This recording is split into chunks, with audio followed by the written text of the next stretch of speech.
सुबह के तकरीबन 10:30 बजे राजीव वर्धन अपने घर के हॉल में आकर बैठे और अपने नौकर मोहन को आवाज़ लगाई, मोहन, मेरी कॉफ़ी कहाँ है? मोहन, अभी लाया मालिक। मोहन ने पास में रखी टेबल पर राजीव की कॉफ़ी लाकर रख दी। ये लीजिए मालिक, आपकी हार्ड कॉफ़ी। राजीव हंसते हुए, हार्ड कॉफ़ी नहीं मोहन, हॉट कॉफ़ी होती है। पता नहीं तुम कब सीखोगे। मोहन भी हंसते हुए कहा, आप मुझे हमेशा सिखाते हो, वो मुझे बहुत अच्छा लगता है। वैसे मालिक, आज नाश्ते में क्या बनाऊं आपके लिए? राजीव, आज मेरा नाश्ता करने का मूड नहीं है मोहन। पता नहीं, मुझे आज कुछ अजीब सा लग रहा है। आज मैं आनंद कोठारी जी के साथ सीधा लंच करूंगा। मोहन, कौन मालिक? वो कश्मीर वाले कमांडर जो कुछ महीने पहले आए थे? हाँ हाँ, वही कश्मीर वाले कमांडर, आनंद कोठारी साहब। लेकिन वो कश्मीर में नहीं रहते, बस उनकी ड्यूटी थी वहाँ। मोहन ने मुस्कुराकर कहा, ओह अच्छा। राजीव, अच्छा मैं थोड़ा ऑफिस चलता हूँ, हो सकता है मैं देर से आऊँ। और इतना कहकर राजीव वर्धन ने अपने कॉफ़ी का कप टेबल पर रखा और अपनी गाड़ी निकाली और उसे साफ करने लगा। इतने में ही राजीव वर्धन की पड़ोस में रहने वाली जीविका वहां आई और उसने राजीव से कहा, ओह हैंडसम, सुबह सुबह किधर जा रहे हो? वो भी इतना बन ठन के। राजीव, सुबह सुबह मुझे परेशान मत करो, मैं किसी ज़रूरी काम से जा रहा हूँ। जब देखो तब बेताल की तरह मेरे गर्दन पर आकर बैठी रहती हो। कोई काम धंधा नहीं है क्या तुम्हारे पास? जीविका, ओहो, उल्टा चोर कोतवाल को डांटे। एक तो मुझे भूल कर भूतों से बातें करते हो, अब क्या मुझे आसरा देकर किसी चुड़ैल से शादी कर लोगे? राजीव, तुमसे तो बेहतर ही होगी वो। जीविका, हाँ हाँ, जाओ जाकर कर लो किसी सुंदर सी मृगनैनी की भूतनी के साथ, मैं भी कुछ नहीं बोलूंगी। राजीव ने आश्चर्य से जीविका की ओर देखा और पूछा, तुम्हें मृगनैनी के बारे में कैसे पता? जीविका, वेट वेट वेट, अब इसका कोई और मतलब मत निकाल लेना तुम। मैं तुम्हारी तरह पैरानॉर्मल एक्सपर्ट नहीं हूँ, ओके? बस तुम्हें चिढ़ाने के लिए मन में आया सो बोल दिया। राजीव, आह, मुझे तो लगा कि खैर, आज के बाद ऐसी बात मत करना। बेवजह किसी भी आत्मा का यूं नाम नहीं लेते। उनका नाम लेना मतलब उनका आह्वान करना है। इतना कहते हुए राजीव वहां से अपनी गाड़ी लेकर चला गया। जीविका, ओ ये आदमी। जीविका भी अपने घर में चली गई। दरअसल जीविका और राजीव दोनों एक दूसरे को चाहते हैं, लेकिन राजीव शादी के चक्करों में पड़ना नहीं चाहता और उधर जीविका, उसकी जिद है कि वो शादी करेगी तो सिर्फ राजीव से।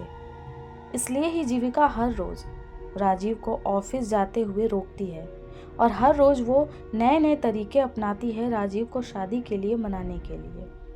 ये देख देख कर जीविका के पिता और माँ भी परेशान हो चुके हैं। इसलिए जब भी जीविका गाड़ी का हॉर्न सुनकर बाहर भागती हुई जाती, उसके माँ पापा को पता चल जाता कि वो राजीव के पास ही जा रही है और फिर वो जीविका के उदास होकर लौटने पर खूब हंसते। इसी तरह ही सभी बहुत खुश थे। जीविका की माँ विमला आ गई हर रोज की तरह मुंह लटकाकर। जीविका, माँ, तुम सब राजीव से मिले हो, इसलिए ही तो तुम्हें बहुत मज़ा आता है जब वो मुझे खरी खोटी सुनाकर चला जाता है। जीविका के पिता सुबोध सिंह, अरे नहीं बेटा, ऐसा नहीं है, तू उसे क्यों तंग करती है? वो बहुत ही समझदार और सुलझा हुआ लड़का है। अगर वो अभी शादी के लिए मना कर रहा है तो ज़रूर उसने कुछ सोचा होगा। तो चिंता मत कर, जब सही वक्त आएगा तब खुद ब खुद तेरे साथ उसकी शादी हो जाएगी।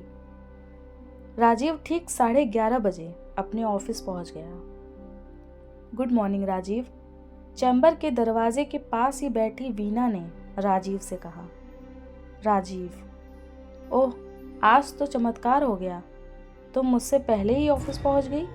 आज सूरज किधर से निकला है? निखिल, रंजन और निशा सभी राजीव की बात पर जोर जोर से हंसने लगे। वीना, क्या राजीव, तुम भी ना हमेशा मेरा मजाक बनाते हो। निशा, अरे चिल वीना, हम तो बस मजाक ही कर रहे हैं।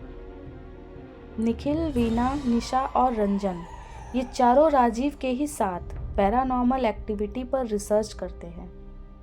हालांकि ये सभी राजीव से जूनियर हैं, मगर राजीव ने सभी को अपना मित्र माना है और दोस्तों की तरह ही सभी से व्यवहार करते हैं।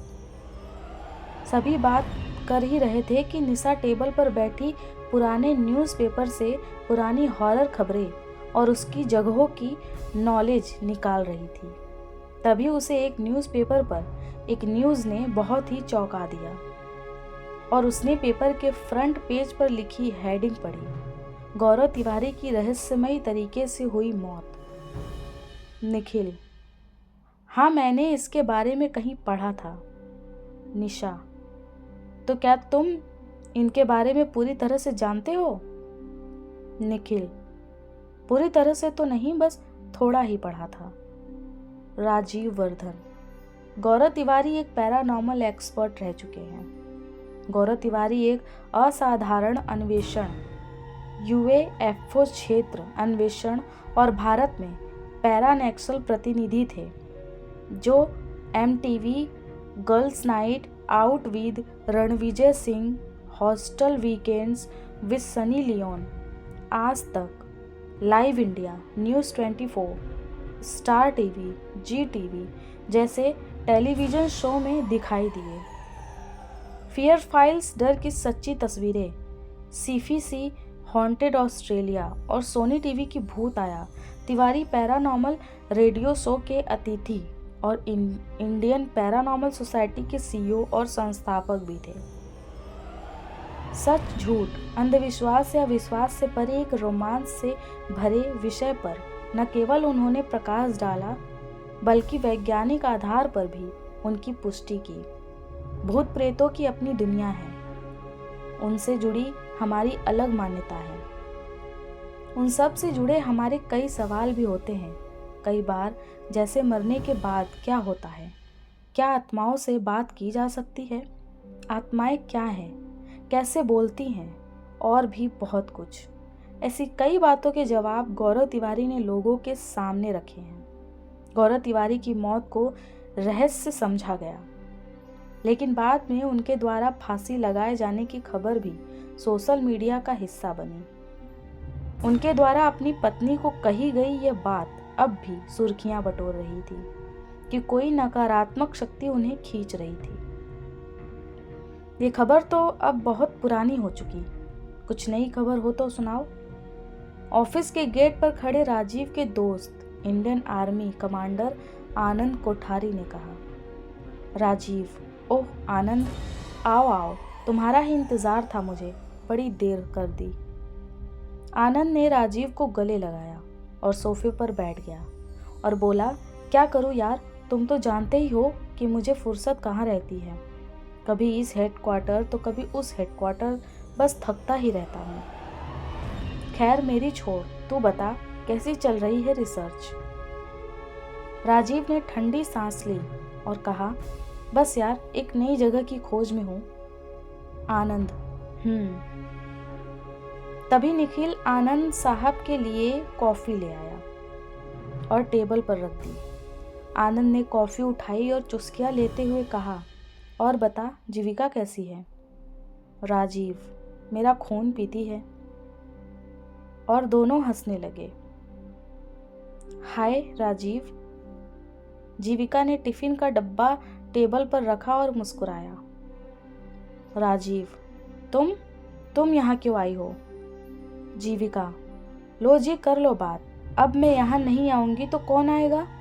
आखिर मैं भी तो तुम्हारी कुछ लगती हूँ। मुझे तुम्हारे ऑफिस आने के लिए परमिशन की ज़रूरत नहीं है, ओके? मैं जब चाहे यहाँ आ सकती हूँ। राजीव, हाँ बाबा आ सकती हो, मगर क्यों आई हो ये तो बताओ। जीविका, माँ ने तुम्हारे लिए खाना भिजवाया है, वही देने आई हूँ। राजीव, शुक्रिया, अब तुम जाओ। और जीविका को धक्का मारते हुए राजीव ऑफिस के गेट तक ले आया। जीविका मुंह बनाती हुई बोली, देखा आनंद साहब, राजीव मुझसे ऐसे ही बर्ताव करता है। आनंद साहब ने मुस्कुराते हुए कहा, अरे भाई, अब मियाँ बीवी के बीच में मैं क्या बोलूं? राजीव ने पिनकते हुए कहा, शट अप आनंद। आनंद साहब की बात सुनकर सभी जोर जोर से हंसने लगे। राजीव अपनी कुर्सी पर जाकर बैठ गया। जीविका भी उसके बगल में बैठी। काफी देर हो गई। बातों ही बातों में आनंद साहब ने राजीव से कहा, यार राजीव, एक दिन मेरे साथ बहुत अजीब घटना हुई जिसने मुझे एक पल के लिए चौंका दिया। सोचा तुमसे शेयर करूं, लेकिन मौका ही नहीं मिला। लेकिन देखो, बातों बातों में मुझे अभी याद आ गया। राजीव, हाँ बताओ, ऐसा क्या हो गया जिसने कमांडर को चौंका दिया? आनंद, ये उस समय की बात है जब मेरी पोस्टिंग राजस्थान के भिलवाड़ा गांव में हुई थी। वो गांव शहर से बिल्कुल अलग सूखी रेत में बसा हुआ था, जहां अधिकतर बंजारे ही बंजारे छाए हुए थे। वहां भीलवाड़ा में सूखी रेत के बीचों बीच काफी पुराना एक महल था, जो शायद आज भी है। वहां के लोग कहते थे कि ये महल वहां के राजा जयसिंह ने अपनी प्रेमिका मृगनयनी के लिए बनवाया था, जो आज खंडहर के रूप में दिखाई देता है। इसकी भी एक कहानी है। वहां के बंजारों का कहना है कि बूढ़ा राजा जयसिंह को एक 21 वर्षीय खूबसूरत लड़की से प्रेम हो गया था, जिसका नाम मृगनयनी था, और राजा साहब ने उससे विवाह भी कर लिया। मृगनयनी उसी गांव में रहने वाली एक साधारण ब्राह्मण की कन्या थी, जो बेहद खूबसूरत थी। बूढ़ा राजा उसे देखते ही उस पर मोहित हो गया और फिर उसके माता पिता को बहुत सारा धन देकर उसकी बेटी से शादी कर ली। और फिर कुछ साल बाद मृगनयनी का किसी कारण से देहांत हो गया। बंजारों का यह भी कहना था कि मृगनयनी को राजा की बड़ी रानी ने मारा था, जिसका नाम धीरबाई था, जिसकी वजह से उसकी आत्मा भटकती रही और धीरे धीरे उसने राजमहल के सभी लोगों को खत्म कर दिया। बंजारे ये भी कहते हैं कि आज भी मृगनयनी की आत्मा महल में घूमती है, जो कभी कभी उन्हें दिखाई भी देती है, लेकिन कोई भी उस महल के आसपास नहीं जाता। अगर कोई गलती से भी वहां चला गया तो वो दोबारा लौट कर वापस नहीं आता, फिर उसका कोई पता नहीं चलता। ये सुनकर जीविका, काफी इंटरेस्टिंग स्टोरी है, किसने बनाई? आनंद साहब, ये तो मुझे नहीं पता कि बंजारों के इस कहानी में कितनी सच्चाई थी, लेकिन मैंने जो देखा उस पर यकीन करना लाजमी था। राजीव ने बड़े ही दिलचस्पी से आनंद से पूछा, क्या देखा तुमने? आनंद, हमें खबर मिली थी कि वहां पर नक्सलवादियों का एक समूह डेरा डाले बैठा है। यही कारण था कि कुछ सिपाहियों के साथ मुझे वहां तैनात किया गया। मैं तकरीबन 1 महीने वहां रहा। दिन तो तपती दोपहरी में चिलचिलाती धूप में जैसे तैसे गुजरती थी, मगर शाम होते ही वहां का मौसम भी ठंडा और खूबसूरत हो जाता था। दिन भर की थकान के बाद मैं जब बंजारों के कबीले में बैठकर उनके गीत सुनता तो ऐसा लगता था जैसे जन्नत है तो यही है। हमारे पूरे 1 महीने इसी तरह गुजरे। कुछ दिनों तक तो ऐसा ही चलता रहा। फिर एक दिन रात के तकरीबन 8 बज रहे थे। मैं अपनी जीप लेकर पेट्रोलियम के लिए निकला था। उस दिन मौसम बहुत खराब था। जोरों की बारिश और तूफान में ठीक से कुछ भी दिखाई नहीं दे रहा था। मेरे हाथों में जो टॉर्च थी वो भी पानी से भीगकर थोड़ी खराब हो चुकी थी, जो जल और बुझ रही थी। हम जैसे तैसे अपनी रेत पर चलने वाली जीप से चारों ओर घूम रहे थे। ये देख रहे थे कि कोई भी बंजारा तूफान में न फंसा हो।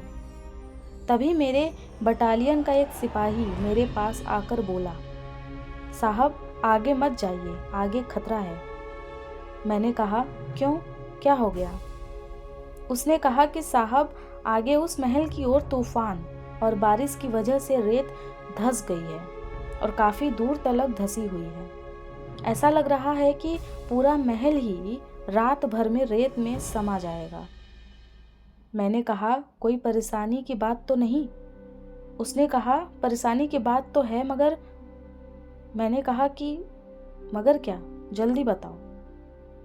उसने कहा कि रेत में 2 बंजारों का परिवार फंसा हुआ है, लेकिन परेशानी ये है कि उसे बचाया कैसे जाए। उस रेत के भीतर जाना मुश्किल है। मैंने कहा कि हमें यहाँ भेजा ही गया है मुश्किलों का सामना करने के लिए। जल्दी और सिपाहियों को बुलवाओ, हमें उन्हें बचाना है। तभी एक बंजारा अपने सर पर एक थैला डाले बारिश से बचते हुए आनंद साहब के पास आया और बोला, साहब, उन लोगों का बचना मुमकिन नहीं है। आप बेकार में ही अपनी जान खतरे में डाल रहे हैं। मेरी मानिए तो वहाँ मत जाइए। आनंद साहब ने कहा, ये कैसी बात कर रहे हो तुम? तुम्हें कैसे पता कि उन्हें बचाना मुश्किल है? बंजारा, साहब, वो रेत में फंसे हुए हैं और उस महल में भी हैं जहाँ से बच पाना नामुमकिन है। मैं अच्छे से जानता हूँ, मैंने अपनी आंखों से देखा है। ऐसे ही बहुत समय पहले जब मैं छोटा था, तब आपके ही तरह एक साहब इसी तरह तूफान में फंसे मेरे दादाजी और उनके साथियों को बचाने की कोशिश की थी, लेकिन वो खुद भी मारे गए उस महल की आत्मा मृगनयनी के हाथों। तब से लेकर अब तक जब भी कोई नए साहब आते हैं, तब वो मेरे ही तूफान में ऐसे ही फंस जाते हैं और फिर हमसे हमारा हाल तक नहीं पूछते। वो डरते थे कि कहीं उन्हें भी कुछ ना हो जाए, लेकिन आप वो दूसरे साहब हैं जो हमारे लोगों के लिए अपनी जान की परवाह भी नहीं कर रहे। लेकिन कोई फ़ायदा नहीं है साहब आपके वहाँ जाने का, इसलिए ही कह रहा हूँ कि आप मत जाइए। आनंद साहब ने गुस्से में कहा, क्या बकवास कर रहे हो तुम? ये भूत प्रेत बेकार की बातें हैं, मैं नहीं मानता। इतना कहकर ही आनंद साहब रेत के भंवर में अपने चंद सिपाहियों को लेकर कूद पड़े। आनंद साहब ने बताया कि वो उन बंजारों को बचाने के लिए रेत के धंसते तूफान में गए। आगे गाड़ी नहीं जा रही थी तो कुछ दूर पैदल ही जाना पड़ा। थोड़ा चलने पर तो सिर्फ बारिश और तूफान का ही सामना करना पड़ा, लेकिन जब धीरे धीरे हम और आगे बढ़े, तब गीली रेत में हमारा पैर धंसता चला गया। फिर हमारा पैदल चलना भी दुश्वार हो गया। फिर भी जैसे तैसे हम उस राजमहल के पास पहुंचे। अंधेरे के कारण हमें ठीक से कुछ दिखाई नहीं दे रहा था। हमारे पास उस जलती बुझती टॉर्च के अलावा उजाले का कोई और साधन नहीं था। हम उस टॉर्च के सहारे उस खंडहर पड़े महल में पहुंचे, मगर वहां हमें कोई भी दिखाई नहीं दिया और अंधेरा इतना था कि किसी किसी को उस अंधेरे में ढूंढ पाना बेहद मुश्किल था। फिर भी मैंने अपने सिपाहियों को ऑर्डर दिया, एक काम करो, तुम सब महल के चारों तरफ फैल जाओ और देखो कि कोई मिला या नहीं। इतना कहकर मैंने अपने सिपाहियों को तो तेज भेज दिया, मगर मैं खुद भी ठीक तरीके से ये नहीं जान सकता था कि वहाँ बंजारे मिलेंगे या नहीं, क्योंकि उस जगह पर इंसान तो क्या, किसी परिंदे की भी मौजूदगी दिखाई नहीं दे रही थी। इतनी काली रात, बादलों का जोर जोर से गरजना और मूसलाधार बरसात में हम बिना किसी प्रोटेक्शन के वहाँ बंजारों को ढूंढ रहे थे। हमने यहाँ आने की खबर अपने हेड क्वार्टर पर भी नहीं दी कि अगर हम किसी मुसीबत में फंसे तो हमें हमारे ऑफिसरों से कोई मदद मिल सके। आनंद साहब की बातें उनके आजू बाजू में बैठे सभी बड़े ही दिलचस्पी से सुन रहे थे। निखिल आनंद साहब की बात अपने ऑडियो रिकॉर्डर में रिकॉर्ड कर रहा था और साथ ही निशा अपने मोबाइल पर उनका वीडियो भी बना रही थी। आनंद साहब ने फिर बताया कि धीरे धीरे तो मौसम और भी ज़्यादा खराब होने लगा। सिपाही, सर, हमें लगता है कि यहाँ कोई भी नहीं है। क्योंकि लगभग हमने सारा महल छान मारा, मगर हमें कोई भी दिखाई नहीं दिया। ऐसा लगता है कि बंजारे अगर यहाँ थे भी तो इतने खराब मौसम में वो किसी सेफ जगह चले गए होंगे। आनंद साहब ने कहा कि नहीं, तुम्हें क्या लगता है कि इस रेगिस्तान में बारिश और तूफान से बचने के लिए इससे बेहतर और कोई जगह हो सकती है? और वैसे भी हम अब इस महल से बाहर भी नहीं जा सकते, क्योंकि मौसम पहले से ज़्यादा खराब हो चुका है और हम अभी यहाँ से निकले तो हम खतरे में पड़ सकते हैं। सिपाही, तो क्या सर हम यही रात गुजारेंगे? आनंद साहब, लगता तो यही है कि आज रात यहीं रुकना होगा। सिपाही, मगर सर इस महल के बारे में बंजारों की कही बातें अगर। सिपाही ने इतना बोला ही था कि तभी आनंद साहब ने उसे जोर से डांटा। शट अप, तुम एक आर्मी के जवान होकर ऐसी बेवकूफ़ी भरी बातें कर रहे हो। तुम्हें आर्मी में भर्ती किसने किया? सिपाही, आई एम सॉरी सर, मैं कुछ देर के लिए उन बंजारों की बातें सोचने लगा था और आपसे कह दिया। आनंद साहब ने समझाते हुए कहा, वो नासमझ हैं, कबीले के भोले भाले लोग हैं, उन्हें जो बताया जाएगा वो वही सुनेंगे और उस पर अमल करेंगे, लेकिन हम तो ऐसा नहीं कर सकते ना। जाओ और जाकर ढूंढो उन बंजारों को। हो सकता है कि बारिश और तूफान की रेत के कारण बंजारे कहीं आस पास होंगे। आनंद साहब के कहने पर सिपाही फिर से उन बंजारों को ढूंढने निकले और आनंद साहब भी बंजारों को ढूंढने लगे। कुछ देर बाद बंजारों को ढूंढते ढूंढते आनंद साहब बिल्कुल थक गए। उन्हें अब पूरी तरह से यकीन हो गया था कि उस महल में कोई भी नहीं है और फिर वो अपने सिपाहियों के साथ एक जगह पर बैठकर सुबह होने का इंतज़ार करने लगे। आनंद साहब और उनके सिपाही पूरी तरह से भीग चुके थे। इस मूसलाधार बारिश और गीली रेत में लथपथ वो उनके सिपाही दीवार के टेक लेकर एक एक जगह पर बैठकर बस बारिश और तूफान थमने और सुबह होने का इंतज़ार करने हैं। आनंद साहब ने अपने कलाई पर लगाई हुई चैन की घड़ी पर नज़र डाली। घड़ी में रात के ठीक 3 बज रहे थे। आनंद साहब को ये चिंता सता रही थी कि उन्होंने बिना हेडक्वार्टर इन्फॉर्म किए यहाँ आ गए। अब जाने वहाँ क्या हो रहा होगा। इतनी तूफानी बारिश और धंसे हुए रेत को देखकर तो हेडक्वार्टर के ऑफिसर्स यही समझ चुके होंगे कि हम शायद जिंदा भी नहीं हैं। यही सोचते हुए आनंद साहब ने दीवार पर अपना सर टिकाकर अपनी आंखें बंद कर ली और सुकून की सांस भरी। आनंद साहब ने आगे की कहानी बताते हुए कहा कि मैं बैठे बैठे यही सोच रहा था कि तभी अचानक मुझे किसी महिला के चिल्लाने की आवाज़ सुनाई दी और वो आवाज़ इतनी तेज़ थी कि मेरी नींद से भरी आंखें अचानक चौंक कर खुल गई। अचानक मैं उठा और अपनी गन लोड कर ली। मुझे ये करता देख मेरे साथ के सभी सिपाही बोले, क्या बात है सर, आप अचानक यूँ चौकन्ना क्यों हो गए? आनंद साहब, मुझे किसी औरत के चीखने की आवाज़ सुनाई दी। लगता है कोई मुसीबत में है, हमें वहाँ जाना होगा।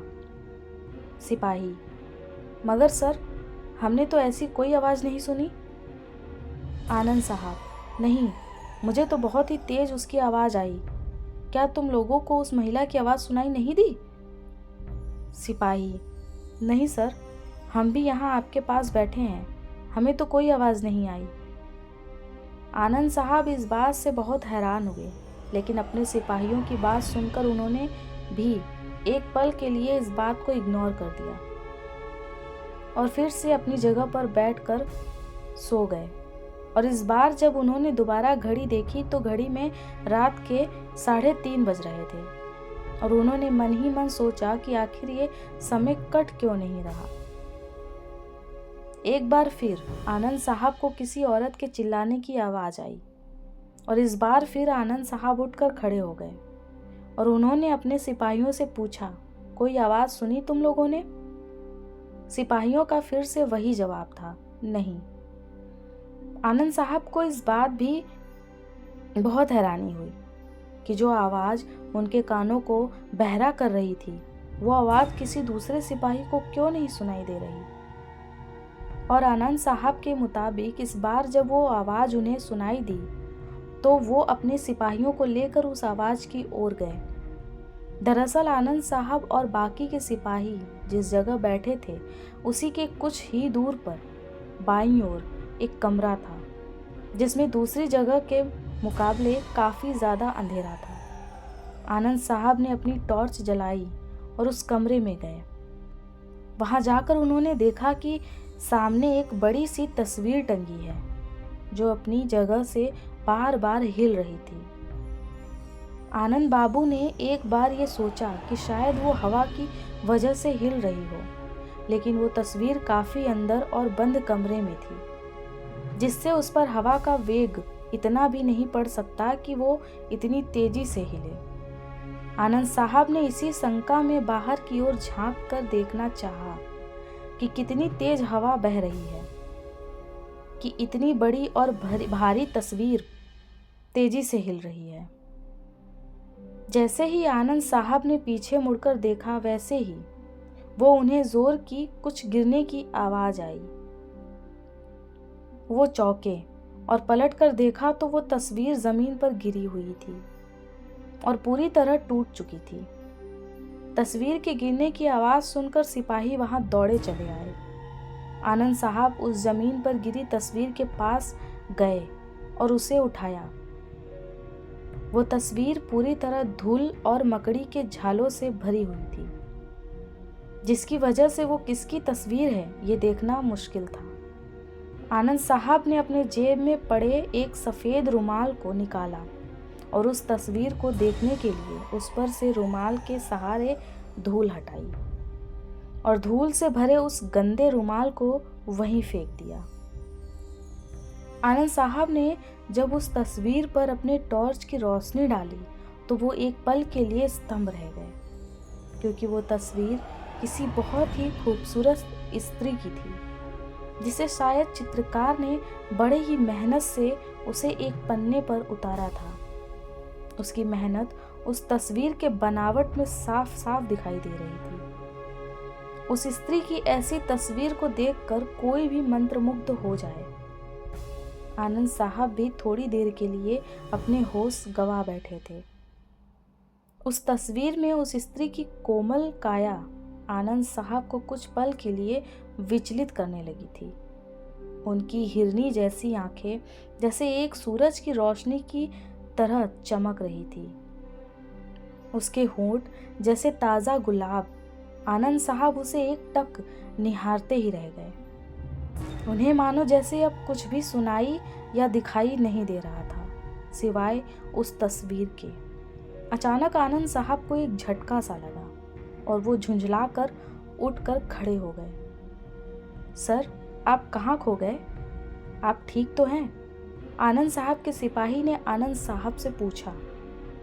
दरअसल सिपाही उन्हें पिछले 2 मिनट से पुकार रहे थे, मगर आनंद साहब कोई भी जवाब नहीं दे रहे थे। आनंद साहब ने अपने सिपाही से कहा, मैं ठीक हूँ। और फिर सिपाही की नज़र जब तस्वीर पर पड़ी तो उसने कहा, सर ये तस्वीर कैसी? आनंद साहब, हाँ, ये मुझे इस कमरे से मिली, काफ़ी पुरानी लगती है और देखने से ये तो तस्वीर किसी रानी महारानी की लगती है। आनंद साहब ने बहुत ही साधारण तौर पर बोला, मगर उस तस्वीर को देखकर आनंद साहब बिल्कुल भी नॉर्मल नहीं थे। वो बार बार उस तस्वीर को देखते रहते। नमस्कार दोस्तों, आप सब कैसे हैं? उम्मीद करती हूँ बहुत अच्छे होंगे। आप सुन रहे थे केसी स्कैरी चैनल। दोस्तों, हमारी आज की कहानी थी मृगनैनी, जिसका पहला भाग आप सब सुन चुके। दोस्तों, आगे की कहानी सुनने के लिए बने रहे मेरे इस चैनल पर। मैं जल्द ही इस कहानी का दूसरा भाग आप तक ज़रूर लाऊंगी। तब तक खुश रहिए और मस्त रहिए और बने रहिए डर के साथ मेरी इस चैनल पर।